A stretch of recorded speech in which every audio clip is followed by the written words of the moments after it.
Hello and welcome everybody to another Waiver Wire Wednesday. I am Jeff D from Downfield Read.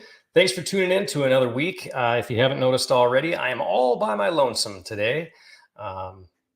Sean with Yard Barker and with Total Apex Sports has some other things going on today and for this week as well for the remainder of the week. So he will not be joining me this week. I will have a special guest on for Friday who has already said that they are going to be on. So please tune in for that. The time for Friday, we usually do it at about 2 p.m. on Friday afternoon. We do it that way just because then we can get a lot of those training camp, questionables out of the way. A lot of coaches will let you know who's going to be questionable for the week game coming up or for the weekend game coming up. So unfortunately, we're not going to be doing it at 2, though. We are going to be doing it at 11 a.m. Central Time. So a little bit earlier in the day when we do our Fantasy Football Friday. But for today, the Waiver Wire Wednesday show is just going to be me. We're going to go over last week's predictions and the advice that I gave out to see how accurate that was. And hopefully we get some people in here and we'll take some questions and all that fun stuff. But if you are on X or Twitter or whatever you want to call it, go ahead and ask me questions on there whenever you like. I usually try to go on to a couple of different sites.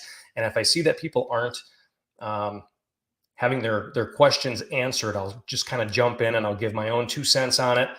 More times than not, it's been accurate, but follow me through this show and we'll go through how accurate my overall advice for last weekend was.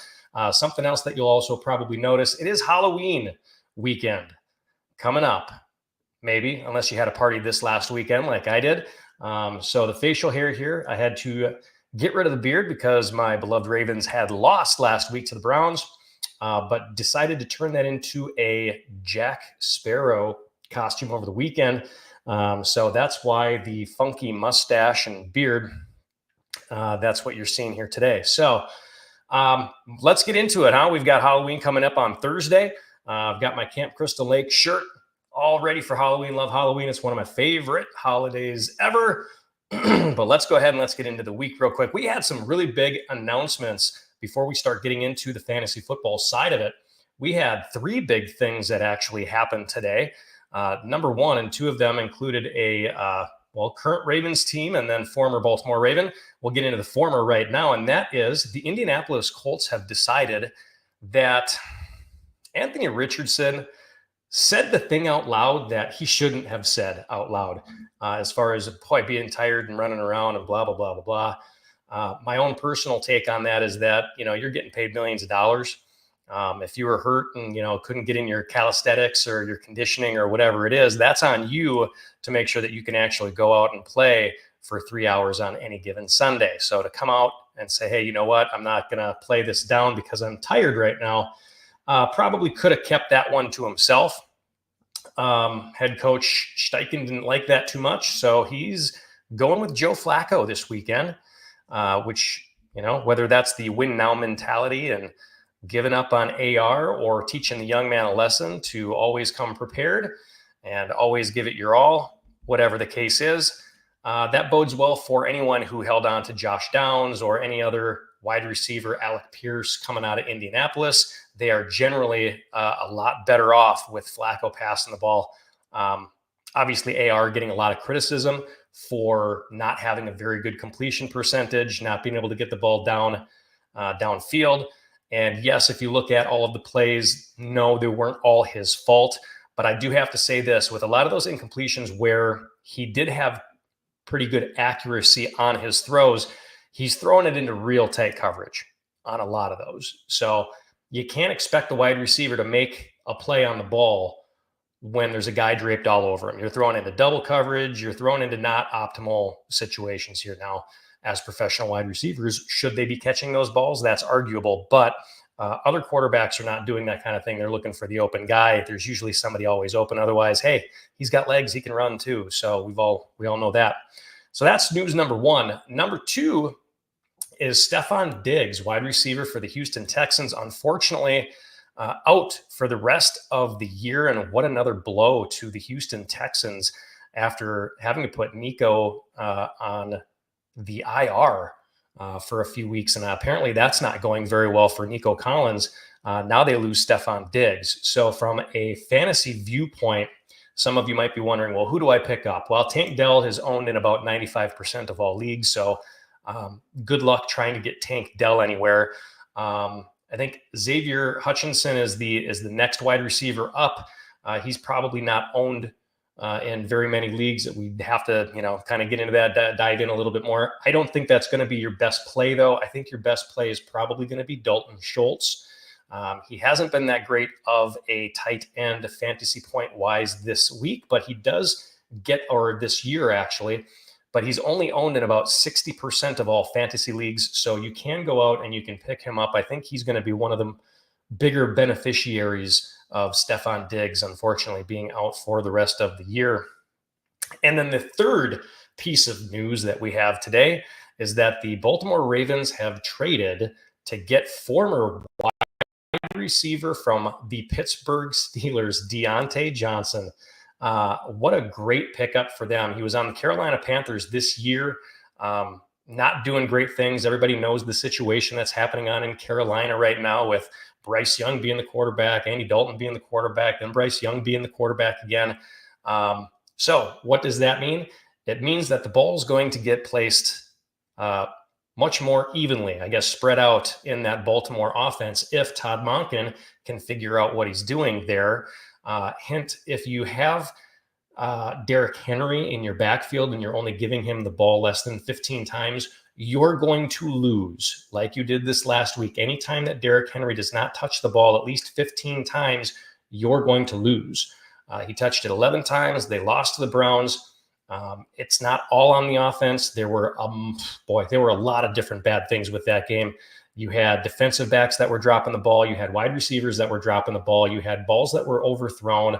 You had offensive linemen that were all over the place. You had no pressure on Jameis Winston. Really ugly game for the Baltimore Ravens. But in the beginning of the year, we did have that chalked up as a loss because, hey, anytime that you go to Cleveland, doesn't matter what the record is. They come into it 1-6. We go into it 5-2. It doesn't really matter. It's going to be a fight till the end, which it was. And unfortunately, the Browns came out on top. There was no Hail Mary pass like in the Chicago and Washington game to save the Baltimore Ravens this week. But what does that mean in Carolina? Well, Adam Thielen is available. That would be my first pickup there. Obviously, they're going to go to Xavier Legette a lot more. So if you can get your hands on him, great. But Adam Thielen on the IR should be coming off, if not this week, coming off next week. We'll get into that a little bit more when we talk about wide receivers. But he would be a fantastic pickup for anyone because now he doesn't have. Obviously, they're going to keep throwing the ball in Carolina. They're going to be playing from behind most of the time, especially if Bryce Young is back there. But then again, that's the caveat, isn't it? You've got Bryce Young throwing the ball. Is he going to throw for 120 yards or 180 yards? How much of that is going to go to the wide receivers? It's another rebuilding year for the third year in a row in Carolina. It's not looking pretty. So that's what we've got for the big news in the NFL today. And big news for me, maybe, I don't know, big news for the Seattle Seahawks. How about this? Seattle Seahawks have a job opening out there today for assistant general manager. I applied for that. So if anybody is watching this from the Seattle Seahawks, please feel free, check out my background and all that fun stuff. And a fun piece of history, I guess, in there is when I graduated from Minnesota State University, Mankato, with my degree in sports management, I had done 2 internships. One was for a college baseball team called the Mankato Mashers, and then the other one was for an indoor football league team at the IFL before it turned into the IFL2 and the AFL2 and all that fun stuff, was the Minnesota Purple Rage, and they played at the Midwest Wireless Civic Center. And I was the marketing manager for that team for the 1 year that they were in existence. And then it got spread out and disbanded and all that fun stuff.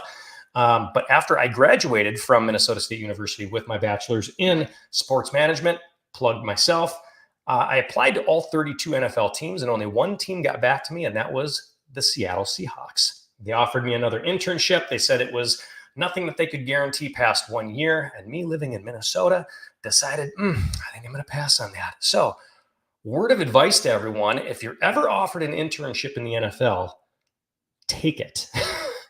It doesn't matter where in the United States it is, just go, just do it. One of my biggest regrets that I've had throughout my career, not getting started with an NFL team right off the bat when I could have had the chance to move up to Seattle and do that. So anybody from Seattle watching, come get me again. How about that? So let's get right into it. Fantasy Football Wednesday. We've chatted here for about 7 minutes. Let's get into what happened last week, my advice that I gave for last week. Let's see how that panned out so you know that I'm not all full of crap. You can go back and watch the video from last week. It is up on YouTube. I've posted it on Instagram, on X, Twitter, whatever you want to call it. I've posted it on Facebook. It's on everywhere. It's on my LinkedIn, Downfield Read page, and then I also forward it to myself so you can follow me there as well. So you know I'm not making stuff up because I'm not. It's just how good I am. So let's go ahead and get into it. So during week 8 this last weekend, my quarterback picks for last week, my must-start picks, and these were some actually pretty solid groupings as far as quarterbacks for last week. I said you must start Bo Nix because Bo Nix was 12th in fantasy points. They're going against Carolina, who gives up a lot of points. Well, guess what Bo Nix did? He finished number 2 overall in fantasy last week. Depending on the format that you're playing under, he would have gotten you anywhere from 28 to 30 points. So I hope you took that advice and went and picked up Bo Nix because he's not owned in that many leagues either and started him. Hint, hint, he's got a big game coming up this week as well. Number 2, I said Jalen Hurts, who was 9th in fantasy points overall going up against Cincinnati. Well, guess what? He finished number 1 overall in fantasy with 35 points. Then I said Brock Purdy, who was 7th overall before the weekend started. And depending on, again, what kind of a league that you're in, he would have been the number 4 or number 5 quarterback overall on the weekend, somewhere between 24 and 26 points for Brock Purdy. So those were my must starts if you had them.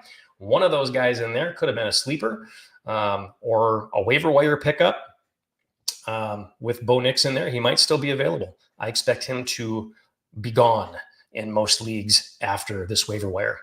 My must sit candidates for this week, I had Jared Goff, and I started him in one league thinking, well, maybe I could be wrong. Might not be that bad. Jared Goff didn't do very well against Tennessee, and what I said was going to happen happened exactly how I said it was going to happen. They got a lead. They started to run the ball, and even though Goff had 2 touchdowns in that game, he still only finished anywhere from 18th to 20th in fantasy land with 12 to 15 points, depending on what kind of format you're in. So Jared Goff was one of my sits. Anthony Richardson was another one of my sits. He was outside of the top 25, and his stats are a little bit more all over the place. He would have gotten you anywhere from 6.5 points to 11.5 points. But outside of the top 25, I said this, bench him, and apparently the Indianapolis Colts took that as realistically just keep him on the bench. So he will not be starting this week. Joe Flacco will be. If you've got Flacco in your league and he's still available, which I can't imagine why he wouldn't be, you might want to go and pick him up. My third sit was Jaden Daniels. And that was a little bit of a shocker to some people, but I said Jaden Daniels because they're going up against a Chicago defense that was really good. Now, Jaden finished either number 11th or number 12th overall. So in your typical 12-person league, he would have been at the bottom there, all due to a very last second with no time remaining on the clock touchdown, which did give him, depending on your format, anywhere from 20 to 22 points in that league. Or in your league. So that was my third sit. He ended up being somewhere around number 11 or number 12 overall. My sleepers for the week, and I had some good sleepers if you guys were paying attention. Matthew Stafford was my first sleeper. He was 27th in fantasy overall before the weekend started going up against Minnesota. He finished, again, depending on the format that you're in, either number 4 or number 5 overall. He scored 25 points. He would have been a great acquisition for your team. I also said Jameis Winston versus Baltimore would have been a great pickup. He was one of my sleepers just because Baltimore does what Baltimore does. They give up the most passing yards in the league, which, again, they did. And he finished as either your 8th or 9th best quarterback in your league over the weekend with anywhere from 21.5 to 23.5 points overall. And my third sleeper was Jordan Love. and he never really got things going. He stayed snoozing. He was 14th in fantasy overall. He didn't look great, and then he got hurt. And I think Green Bay, we have a problem there because Jordan Love is starting to become a little bit more injury prone than I think most people want to see. So there's your quarterback recap. Nailed almost all of them from last weekend. And here's your week 9 waivers that you're going to want to go after tonight, because those waivers generally will go through overnight. You wake up in the morning and you're either happy or you're sad. Week 9 waivers, number 1, I mentioned him already, Bo Nix. He's a top 10 fantasy quarterback right now, and he's only owned in 25% of all fantasy football leagues. So he's going up against Baltimore this week, and you saw what Jameis Winston did coming off the bench.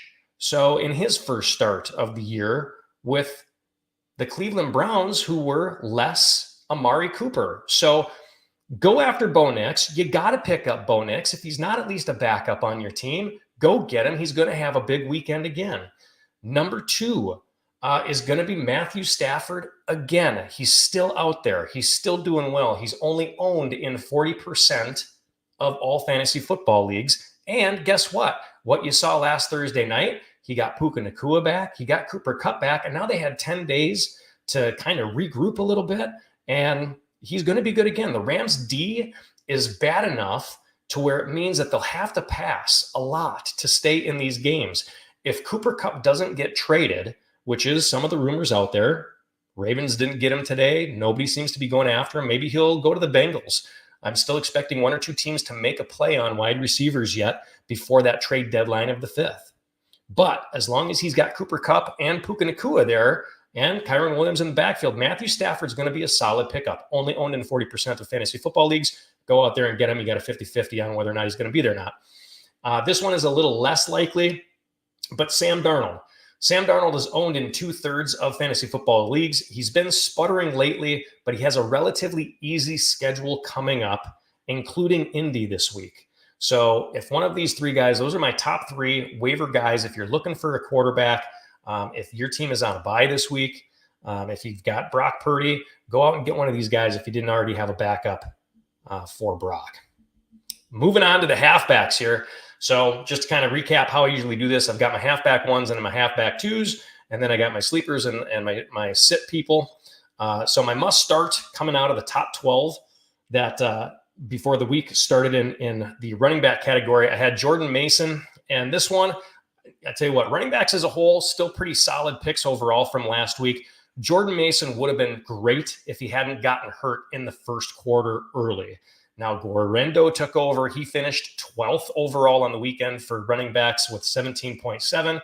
So I apologize, but it's not like you're not going to start Jordan Mason. 8th in fantasy overall, going up against Dallas. He would have done really well. I can't predict injuries. I don't have that kind of a magic 8 ball, so can't do that for you. Then I also had Bijan Robinson, who was 6th in fantasy overall before the start of last week versus Tampa. He finished 7th overall for running backs with 20.1 points on the week. And the only guy that really didn't perform for me was Aaron Jones. Aaron Jones on Thursday night against the Rams, a lot of iffy calls by the referees in that game. Not sure why they kind of steered away from Aaron Jones. I don't think that they really expected the Rams to come out swinging like they did. Didn't expect Cooper Kupp. Didn't expect Puka Nacua. Aaron Jones still got you into double digits, though. It was 10.5 points that he put up, but he did finish outside of that 24. He finished at about 26th overall. My running back 2s that I suggested, James Cook started before last weekend as number 13 in fantasy overall going up against Seattle. Well, guess what? He finished number 1. He was obviously a must start for me in the running back 2 position. Finished number 1 overall, 26.8 points on the weekend. I also had Joe Mixon. Joe Mixon was 16th in fantasy overall. And last weekend, he was number 6 overall for running backs, 21.4 points. That would have been a good one for you. And then my 3rd running back, number 2 must start, was J.K. Dobbins, who was 18th overall before the weekend started. He'll probably stay somewhere in that same range because he finished 15th overall this last weekend with 14.8 points on the weekend. So all of those were a hit so far. 5 out of 6, not too bad. Nick Chubb was one of my sits. He was 25th in fantasy overall before the weekend had started. He finished 43rd for running backs on the weekend with just 5.2 points on the weekend versus Baltimore. And I think you can expect that from probably Williams or McLaughlin or whoever they're going to put in that backfield for Denver this upcoming weekend. They're not going to have much success either. So he was my first must-sit running back. My second must-sit running back was Devin Singletary against Pittsburgh. And if you watched that game last night, he did not play very well. Looks like he might be the RB2 on the New York Giants moving forward. Tyrone Tracy Jr. seemed to take that role away from him quite easily last night. He actually played very, very well. Devin Singletary, not so much. He finishes 46th overall for running backs on the weekend with just 3.3 points. And then I had Chuba Hubbard. He was 10th in fantasy football. People were asking me, really? He's doing fine. He's a running back number 1. He's 10th overall in fantasy points for running backs. Said, nope, you got to sit him. He finished 33rd overall on the weekend with just 8.1 points for running backs. 8.1 for Chuba Hubbard. My sleepers, I hope everybody took advantage of this. My first sleeper that I said was Devon Achane versus Arizona. He finished number 3 overall. He was 26th in fantasy points overall for running backs before the weekend started. He finished number 3 overall for running backs, 23.7 points versus Arizona. So hopefully you didn't keep him on the bench. Number 2 was Rachaad White. Even though they are splitting time in Tampa Bay, they've got all the questions about who's going to be at wide receiver. Going up against Atlanta, they do give up some decent points there. Rachaad White was 30th in fantasy football for running backs before the weekend had started. He took the weekend, and he was the 21st best running back overall with 13.2 points. And my one guy who did not seem to wake up in my sleepers was Javonte Williams. After coming off of a really good week the week previous, decided that he wasn't going to play as well over this last weekend. So he was 29th in fantasy football overall. And this last week, he only put up 7.2 points, which was only good for 36th overall. So maybe if you had him in a flex, it came out not too bad, but definitely not as one of your starting running backs. So my week 9 running back waiver pickups looks like this. And there's not a whole lot out there. You can scrub. And at this point in time, if you've got people going on a bye week, you might be lucky to handcuff one of your guys to somebody who's still available. So this is going to seem a little bit sparse. There's not people out there like quarterbacks like Bo Nix, who, hey, he's only owned in 25% of the league, but he's a top 10 quarterback. So here are your best options to pick up anybody right now. And it's almost too little too late. And it has been that way for the last couple of weeks. It's only going to get worse as some running backs start to get healthy. You've got Alexander Mattison. And I think I brought him up last week as well. He's only owned in 60% of all fantasy leagues. He didn't have a good week this last week versus Kansas City, but he's still the running back number 1 in Las Vegas. So he's still going to get more touches than Zamir White. So for a running back number 1 to only be owned by 60% of all fantasy football leagues, take a flyer on him if he's available. Go ahead and grab him in your league if you can. Number 2 is Bucky Irving. And a lot of people have been asking me, do I start Bucky Irving? Do I keep him on my bench? Obviously, Rachaad White had a great weekend this last weekend. Bucky Irving is owned in 69% of all fantasy leagues. So again, another guy whose possibility of him is probably not there, but he has had double digits the last 3 weeks in a row. So while Rachaad White came out on top, they're still using Bucky. He's still getting double-digit points. It's definitely good enough to be in your flex spot. They do have KC this weekend, though, so be careful of that. As far as fantasy football running backs overall, Bucky Irving is 27th overall, but he'll probably start to feel that slide a little bit more as they start to spread out between him and the other running backs in Tampa Bay. Number 3 is a guy that you probably saw last night if you were watching the game, Tyrone Tracy Jr. Like I just mentioned, Devin Singletary's time is pretty much over. I think he's going to be relegated to the running back number 2 spot in New York. Tyrone Tracy Jr. only owned in about 50 to 55% of all fantasy leagues right now. I would jump on him first before any of the other individuals that I've mentioned. Double digits 3 of the last 4 weeks for Tyrone Tracy Jr., 22 points last night. He does have a concussion now, so I would be weary of that. Doesn't mean you shouldn't pick him up. Most of these guys bounce back within a few days. He might be questionable to play this weekend. He might not even play this weekend, but at least in the long term for the Giants, he's going to probably be the guy as the Giants season seems to be spiraling farther and farther out of control. They're not going to hang on to Singletary to make him the number one guy. They're going to want to see what Tyrone Tracy can do for them in the future. Number 4, Rico Dowdle. He didn't play last week because he was sick. Last minute scratch, and I know I had him in my starting lineup, and it forced me because somebody else had Ezekiel Elliott. It forced me to go out and grab Dalvin Cook. It was the Sunday night game. There was hardly anybody else out there. However, hindsight being 2020, Guarendo was still there in San Fran. So if you could have predicted that Jordan Mason was going to get hurt, that would have been the better option. But Rico Dowdle, 69% owned. It's clear that Zeke nor Dalvin Cook are going to be taking over that running back number 1 role. Rico just needs to get healthy. I would hang on to him. I would pick him up. He seems to be the number 1, probably going to be the number 1 favorite guy in Dallas, owned in about 70% of all leagues. And then take a flyer on Jonathan Brooks. I know things just got a little bit worse for that offense today with Deontay Johnson going and getting traded to Baltimore. And one thing I didn't mention about that trade, how sick of a trade is that? Baltimore basically got him for nothing. So Baltimore got Deontay Johnson and gave up a 5th-round draft pick next year in exchange for Carolina's 6th-round draft pick. So let's just say that hypothetically, Baltimore finishes in the top 5. Okay, so they're going to have a late 5th-round pick anyway.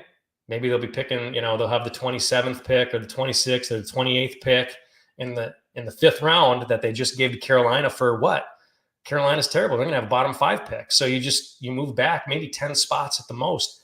So what a steal by Ed DaCosta, the GM of the Baltimore Ravens. But take a flyer on Jonathan Brooks. He's only owned in about 65% of all fantasy football leagues if you're desperate. Carolina's season is over, so it's kind of like the New York Giants. Brooks might not play until after the bye week, which is in week 11. He's still coming off of that injury. But who knows? I mean, it really could go either way in Carolina. But if you've got a spot on your roster, I would go ahead and I would pick him up if he's available. They might put him in there the same way that the Giants are going to use Tyrone Tracy Jr. to see what he can do for them in the future, see what kind of trade value they can get for Chuba Hubbard later on. Who knows? But go ahead and pick up Jonathan Brooks on a flyer. Those are probably going to be your best bets for running backs again, unless you've got somebody like Bijan Robinson. Tyler Algier is owned in maybe a third of the leagues at this point in time, maybe 35%. So if you've got Algier, pick up, or if you've got Bijan Robinson, go ahead and pick up Algier. And there have been some games where you could probably play both of them and you would have been just fine because Bijan will get you 20 and then, Algier will get you another 10. So handcuff your guys if you can. This is the importance of handcuffing running backs. You don't necessarily need to do that with wide receivers because you never know really what's going to happen or who's going to take over. And it doesn't work the same way. Like I mentioned with Houston, Stephon Diggs being out for the season, I don't think it's going to go to whoever their wide receiver number 4 or number 5 is going to be. I think Dalton Schultz and Tank Dell are the main beneficiaries there. So my wide receiver picks for last week. This was a bit of a tough spot on the weekend. My quarterbacks hit for the most part, about 90% of those. My running backs hit on the most part. This one was a little bit off only because there were so many different injuries and stuff that were involved with it. But my number 1 wide receiver that I said to go ahead and start for the week was Drake London. And at that point in time before the weekend started, Drake London was number 3 overall for wide receivers in fantasy football, going up against Tampa Bay. Giving up a lot of yards, giving up a lot of points. Well, he did terrible in that game. He only ended with 5.4 points. Cousins was passing the ball around a lot. Pitts, Mooney, who, by the way, finished 9th on the weekend for wide receivers. He was the actual beneficiary there. So maybe you were listening to me and I was talking about Drake London. You're like, well, I don't have him, but I've got Darnell Mooney. And you put him in, bingo. That was your money play because he finished 9th overall for wide receivers. He had 16.6 points on the weekend. So Pitts, Mooney, and London each had 4 receptions. Mooney was the guy who got the touchdowns, though. McLeod had 3. Bijan Robinson had 7 receptions coming out of the backfield. Pitts had the 2 touchdowns. Mooney and Bijan each had 1. So it's like Drake was the only one that didn't end up catching a touchdown pass for the game. But if you had Drake, it's not like you weren't going to start him anyway, based on that situation. Number 2 is Jaden Reed. He came into the weekend 5th in fantasy points versus Jacksonville. You figured he was going to go off on that team as well. He only finished with 6.5 points on the weekend. With Love playing so poorly and then getting hurt, and then they had Malik Willis coming in, Reed couldn't get anything going, and Watson seemed to be the target of choice. He led the team with 4 receptions. Nobody had more. Nobody even had the same amount. So the passing game was stagnant at best, and Reed only had 2 receptions on the game, which was terrible. Garrett Wilson was my 3rd wide receiver, number 1 to start on the week. Garrett Wilson coming into fantasy football over the weekend as the 11th best wide receiver versus New England. He finished 23rd overall with 13.8 points, so not bad. I said that he was probably going to do better. I liked him more than Devontae Adams. He did do better than Devontae Adams. I still like him. He's getting more targets than any other wide receiver in football, so keep playing Garrett Wilson there. For my group of wide receiver 2s, my first one was a hit, CeeDee Lamb. Before the weekend started, CeeDee Lamb was ranked number 16th among wide receivers. Coming into San Fran, Dallas was coming off the bye. He finished number 1. He actually won me one of my game for my downfield read fantasy football dynasty league. 33.1 points. Go CeeDee's nuts. That's my team. He actually played very well in that game. A couple of late touchdowns, 2 touchdowns propelled me to win in that one. So CeeDee Lamb was a good one to go. My other wide receiver 2s, Juwan Jennings, who was ruled out, and T. Higgins, who was a late scratch. So neither one of these guys played. And when we were going over these rosters on Friday, these guys were maybe questionable or maybe okay. I'm not sure. I don't remember off the top of my hand, but Juwan Jennings was ruled out. Ricky Pearsall took over and took his place, and he ended up getting 9.7 points. He had 4 receptions for 38 yards, had 1 rush for 39 yards. And then, like I said, T. Higgins, who's 23rd coming into fantasy football for wide receivers before the weekend, last weekend, just didn't play at all. So there you got your Bengals loss in there as well. My sit candidates for last weekend. First one was Deontay Johnson. We talked about him already. Moving on to the Baltimore Ravens, who knows how healthy he's going to be. I don't think he's pulling a Devontae Adams at this point in time where he's, faking the hamstring injury and he's just going to come off the cart and be sprinting downfield. He ended up being out. I said, even if he was healthy, probably didn't want to start him in that regard. And then I had number 2 was Wan'Dale Robinson. Wan'Dale Robinson finished with 5.5 points the other night against the Pittsburgh Steelers, had 5 receptions for 30 yards. And these points are all in half PPR leagues, but he did not play very well at all either. So if you took my advice there and sat both of them, good job. You should have done that. My sleepers all finished in double-digit points for this weekend. So I'm super pumped about my sleeper candidates that I gave everybody to go and pick up. My first one was Jerry Jeudy. He was 56th in fantasy football for wide receivers before the weekend started. He finished 39th on the weekend, which not bad. You could have put him in a flex and it would have been great. He did have 10.4 points, so not bad. Not my best guy of the weekend. My best guy of the weekend, I said Ladd McConkey. He was going to be the beneficiary when Quentin Johnston did not play, and Ladd McConkey came out second overall on the weekend for wide receivers with 26.1 points. Before the weekend, he was listed as the 44th highest scoring wide receiver. So that was a great sleeper addition to your active roster if you started him there. I also said Calvin Ridley, and he finally got off his butt and did something. Being the only wide receiver there since DeAndre Hopkins is now gone, you got Calvin Ridley, who came into the weekend as the 67th highest wide receiver in fantasy football. This last weekend, he was 7th. So what a jump that he finished 7th overall in points for wide receivers with 17.6 on the weekend. And we're not done there because I gave you 5. My 4th one was Tyreek Hill. He still only finished 40th overall for wide receivers, but again, the double-digit points, he got you 10.2 points in a half PPR league. That would have been a great flex spot to have Tyreek in as well. And then I also said Cortland Sutton, who was 46th in fantasy before the weekend started. He finished 26th overall for wide receivers, and he had 13.1 points for last weekend. Now, Going into week 9, the waiver wires for wide receivers. Try to say that real fast 5 times. Here's the best guys that I can actually give you at this point. Now, we've talked about the fact that Stephon Diggs is out for the rest of the year because of an ACL. You're not going to get Tank Dell. If you want the number 2 wide receiver in Houston, go for it. That's going to be Xavier Hutchinson.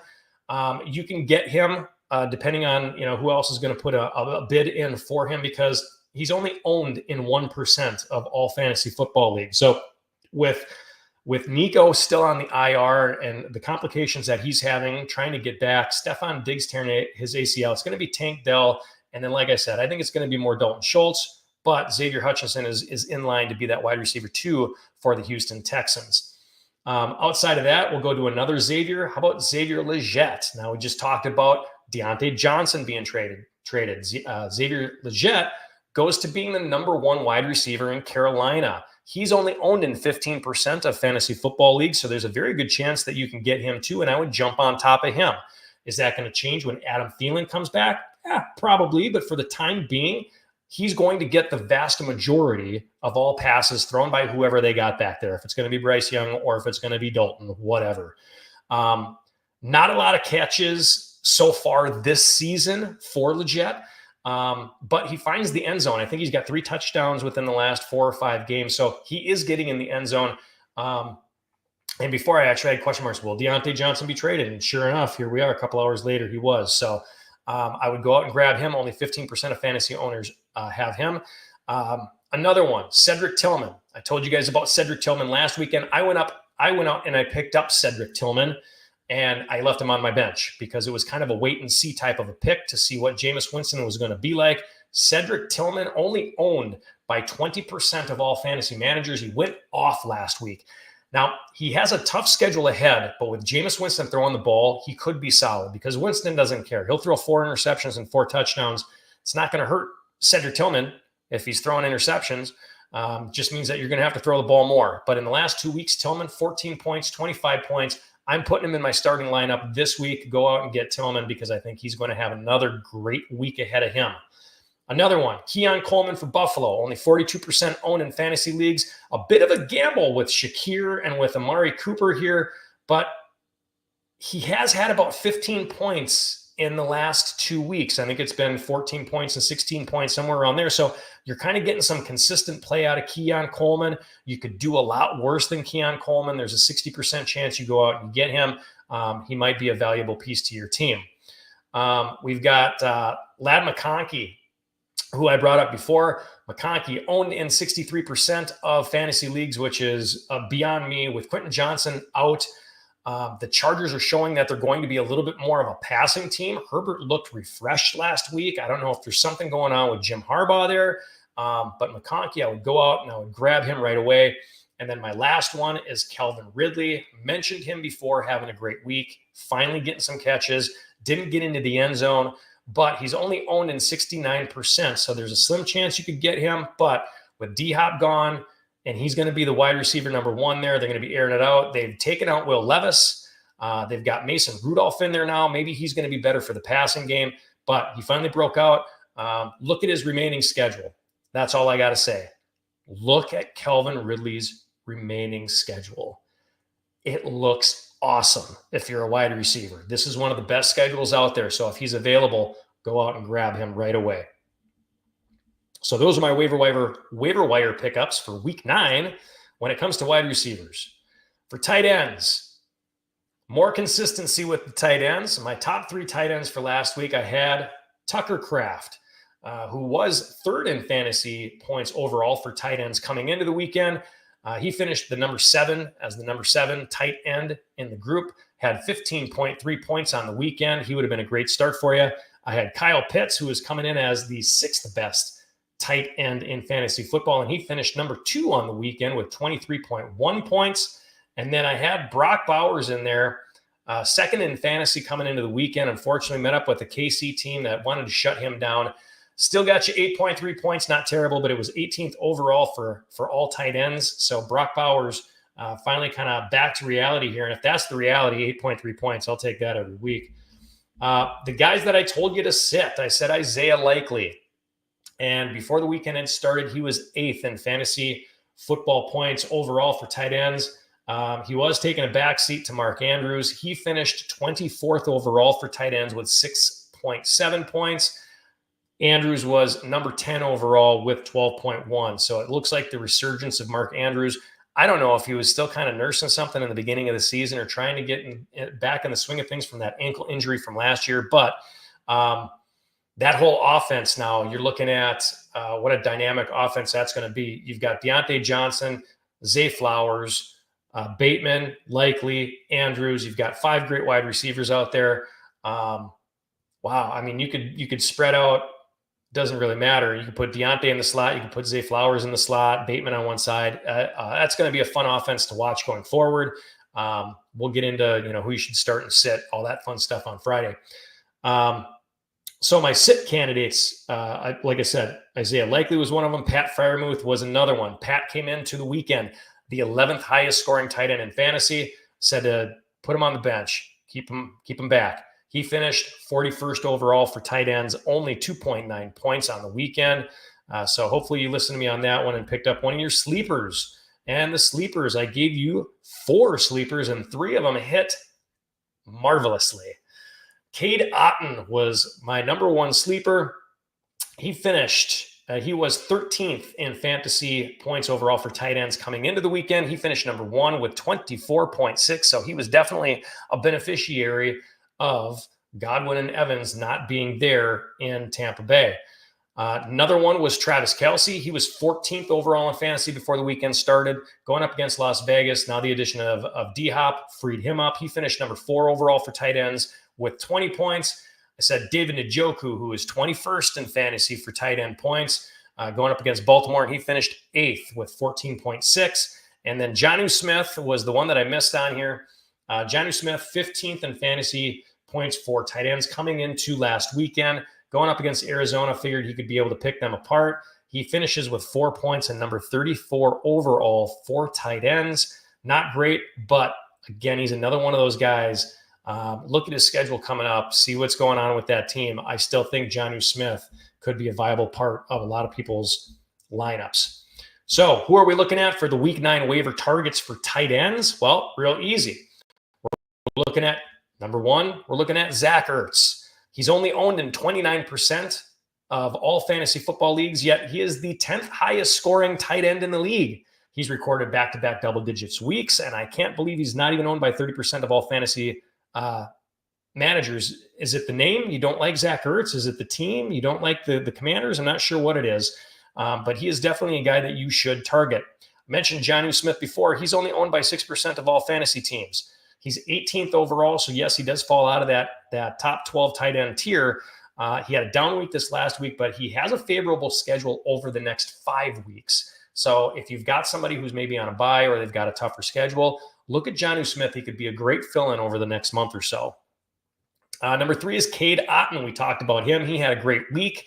He's only owned in 63% of all fantasy leagues, so there is a chance you could get him. And he is actually 6th overall now for tight ends after last weekend's performance. And the guy isn't even owned in 2/3 of the leagues. And then my last one here, if you're desperate, if all of these guys are taken for whatever reason, if you're in a bigger league, check out Adam Trautman. Now, he's not owned in any leagues because he plays for Denver and he's not the number 1 receiving tight end there. He did finish 6th overall this last weekend with 16.5 points. Also has some favorable matchups coming up on the back half of the season. However, the one thing that you're going to have to look out for there is with tight end Greg Dulcich, is he going to get back on the good side of Sean Payton? Because right now it seems like he's kind of in the doghouse. Is he going to come back and be the most favorable tight end in Denver? Time will tell. Trautman's probably the most desperate move that you can make for a tight end. I'm not sure if I would make that move unless everybody else that I just mentioned is taken, but hey, you never know what's going to happen in Denver. For defenses, this was pretty much a home run for me, a home run, a grand slam, a triple, double, and a single. So here we go. We've got defenses, my must-start defenses from last week. I said Detroit. Detroit finished number 1 with 17 points. I said Pittsburgh. Pittsburgh finished number 2 with 16 points. I said Denver. Denver finished number 7 with 8 points. Those were my top 3 must-start defenses for the week. And my sits, I said sit Cleveland.